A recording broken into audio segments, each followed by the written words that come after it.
Hi viewers, আপনারা কেমন আছেন? আশা করি খুব ভালো আছেন। আমি পিন্টু মণ্ডল। আমাদের একটু কাজের প্রেশার থাকার কারণে আমি পুরো ভিডিওটা আপনাদেরকে দেখাতে পারিনি। যে এই কিচেনটাতে আমাদের যে কাজটা হচ্ছিল, যে কমপ্লিটের পরে কেমন দেখতে হয়েছে সেটাই আপনাদেরকে দেখাতে পারিনি। কারণ হচ্ছে আমাদের একটু বাইরে অনেকটা দূরেই কাজ চালু হয়ে গেছে, তো সেখানে আমাদের যাতায়াত করতে একটু টাইমটা বেশি লেগে যাচ্ছে, তার জন্য আপনাদেরকে এই ভিডিওটা আমি পুরোপুরি দেখাতে পারিনি। তো আজকে একটু সময় পেয়ে গেছি, তো আপনাদেরকে পুরো ভিডিওটা দেখানোর জন্য চেষ্টা করছি। আর আগে থেকে এই ভিডিওটা কেন দেখাচ্ছি তাহলে আপনাদের বুঝতে সুবিধা হবে, সেই ক্ষেত্রে আপনাদেরকে আগে থেকে এই ভিডিওটা দেখে নিলাম। তো আমাদের কাজ এখানে পুরোপুরি কমপ্লিট হয়ে গেছে। তো দেখুন, আশা করি আপনাদের ভালো লাগবে। প্লাস্টিক পিভিসি বোর্ডের মডুলার কিচেন ক্যাবিনেট কেমন দেখতে হয় পুরো কমপ্লিটের পরে। আর এইখানে দেখুন, প্লাস্টিক পিভিসি বোর্ডের আপনার নষ্ট হয়ে যাওয়ার মতো, পচে যাওয়ার মতো এমন কিছু নেই যে এখান থেকে আপনার পচে যাবে কিংবা পাট পাট খুলে যাবে, এরকম কোনো বিষয়টা নেই। আর আমাকে যারা জিজ্ঞাসা করেন যে প্লাস্টিক পিভিসি বোর্ডের খরচ কি অনেক বেশি হয়, না, এই প্লাস্টিক পিভিসি বোর্ডের আপনার খরচটা বেশি হয় না। আপনার যেমন রেপুটেশন কোম্পানির যে প্লাইগুলো রয়েছে, যে ওয়াটারপ্রুফ প্লাই রয়েছে, যেমন খরচ আসে তার তুলনামূলক প্লাস্টিক পিভিসি বোর্ডের খরচটা অনেকটাই কম থাকে। আর এইখানে দেখুন আমাদের যে ডিভাইডেডগুলো করা হয়েছে, যেখানে যেরকম আপনার প্রয়োজন মনে হবে আপনি সেখানে সেইভাবে রাখতে পারবেন।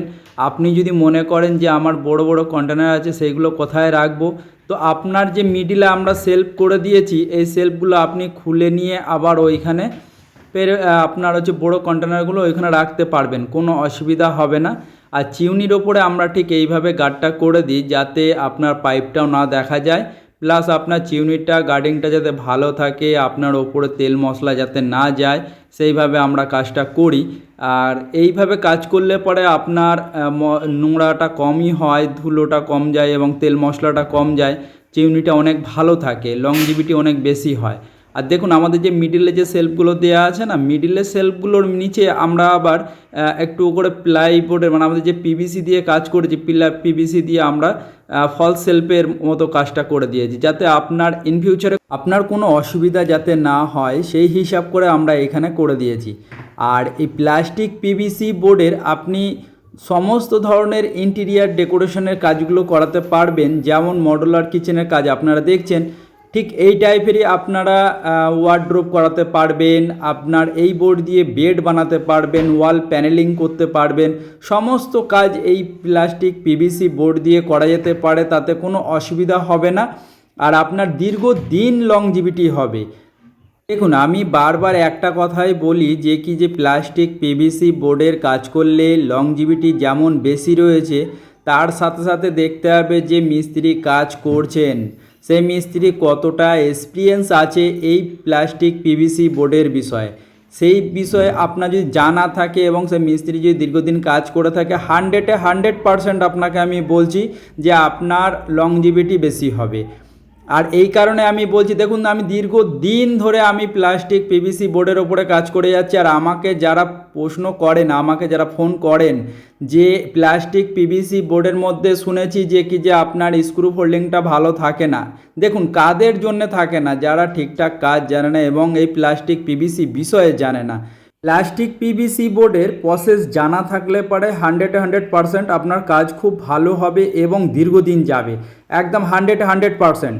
আর দেখুন, অনেকে আমাকে জিজ্ঞাসা করেন যে এই কালার যে কম্বিনেশনগুলো করা হয় এটা কি আপনার চয়েস। দেখুন, আমি কখনোই এই কালারের বিষয়ে কোনো কারোর সঙ্গে ডিসকাস করি না। ভালো মন্দটা আমি বলে দিতে পারি যে এটা এখানে করলে পরে ভালো লাগবে, ওইখানে করলে ভালো লাগবে। আর এই কালারগুলো যাদের ঘরে আমরা কাজ করি, যে ক্লায়েন্ট থাকে, সে ক্লায়েন্টের যে পছন্দ হয় সেটাই আমরা এখানে ব্যবহার করি। কারণ দেখুন, আপনি ব্যবহার করবেন, আমি তো ব্যবহার করব না, আপনাকে দীর্ঘদিন এটাকেই দেখতে হবে আর এটাই আপনাকে ব্যবহার করতে হবে। সেই কারণে আমি কালার নিয়ে কোনো ডিসকাস করি না। আর এইখানে যদি আমার থেকে কোনো যদি পরামর্শ চাওয়া হয়, সেখানে আমি পরামর্শটা দিতে পারি যে দেখুন, আপনারা এই কালারটা না করে এই কালারটা করতে পারেন, জাস্ট এতটুকু আমি বলতে পারি। তো দেখুন, যত জায়গাতে আমাদের কাজগুলো করা হয় ম্যাক্সিমাম জায়গাতেই আমাদের কালার নিয়ে আমরা কোনো রকমে কোনো কথা বলি না, কারণ কথা হচ্ছে যে কালারটা আপনার চয়েসে আমরা করি। আর আমাদের এইখানে যে কাজগুলো করা হয়, নিচে যে বেসমেন্টগুলো করা হচ্ছে এবং সাইডে যে আমাদের ওয়াল প্যানেলিংগুলো করা হচ্ছে, এইখানে আমরা জিজ্ঞাসা করে নিই যে এইখানে এইভাবে করলে পরে আপনার সুবিধা হবে কি না, এইখানে এটা করব কি ওটা করব, আমরা সব জিজ্ঞাসা করে নিই। কেন জিজ্ঞাসা করে নিই? দেখুন, বারবার একটা জিনিস জিজ্ঞাসা করে নিলে পরে কি হয়, আপনার পছন্দ অনুসারে হচ্ছে, আপনার মতো আপনার মনের মতো করে করতে হবে। যেহেতু আপনি এত সুন্দর করে সাজাতে চাইছেন দীর্ঘদিন অপেক্ষা করার পর, তো আপনার মনের মতো যদি না হয় তাহলে পরেই সেই জায়গাটা আমার মনে হয় ভুল হবে। তো সেই ক্ষেত্রে আমি সমস্ত জায়গায় জিজ্ঞাসা করে করে কাজটা করি, যাতে আপনি কমফোর্টেবলভাবে কাজটা করতে পারেন।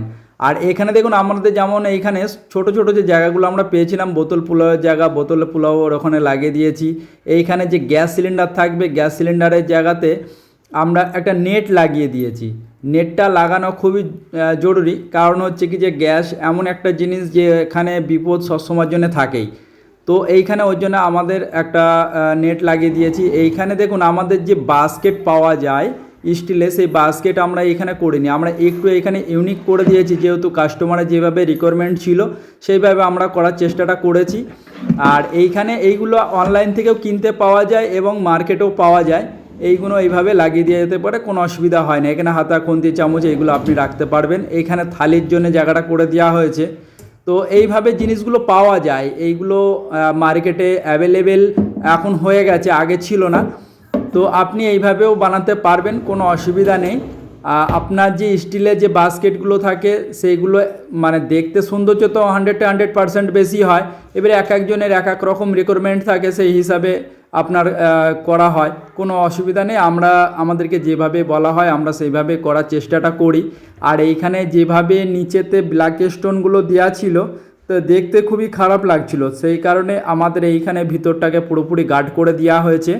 আর যে আপনাদেরকে যে বলছিলাম যে এখানে ককার ইউনিট বানানো হচ্ছে, দেখুন এইটা হচ্ছে ককার ইউনিট, আর নিচেটাতে আমরা মাইক্রো ওভেনের জায়গাটা বানিয়ে দিয়েছি। আমাদেরকে বলা হয়েছিল যে এইখানে আমি মাইক্রো ওভেন রাখবো পিন্টু, আর এইখানে ওপরটাতে আমার ককার ইউনিট বানিয়ে দিতে হবে, যার মধ্যে আমাদের লাইটের একটু কাজ করে দিতে হবে। তো আমি ঠিক সেইভাবে এইখানে কাজটা করে দিয়েছি, আর যেখানে যেখানে লাইটের প্রয়োজন সেখানে সেখানে লাইট করে দিয়েছি। লাইটটা লাগালে কি হয়, একটু দেখতে সৌন্দর্যটা বেড়ে যায়। আর আপনার যখন আপনি রাত্রিরে যখন কাজ করবেন, তখন আপনার টিউবলাইটে যদিও শ্যাডো হয় লাইটে, তো আপনার এই লাইটগুলোতে আপনার পুরো কিচেনটাকে আলোয় আলোকিত করে রেখে দেবে, কোনো অসুবিধা হবে না, আপনার কাজ করতে খুবই সুবিধা হবে। সেই ক্ষেত্রে আমরা এইভাবে কাজটা করি। আর আমাদের চ্যানেলে আপনাদের ভিডিও দেখতে কেমন লাগছে অবশ্যই কমেন্ট করে জানাবেন। যারা আগের থেকে সাবস্ক্রাইব করে রেখেছেন তাদেরকে অসংখ্য অসংখ্য ধন্যবাদ জানাই। যারা নতুন দেখছেন সাবস্ক্রাইব করে নিন আর আমাদের সাথে থাকুন। অবশ্যই ভালো লাগলে পরে কমেন্ট করে জানাবেন যে আমাদের ভিডিও আপনাদের কেমন লাগছে।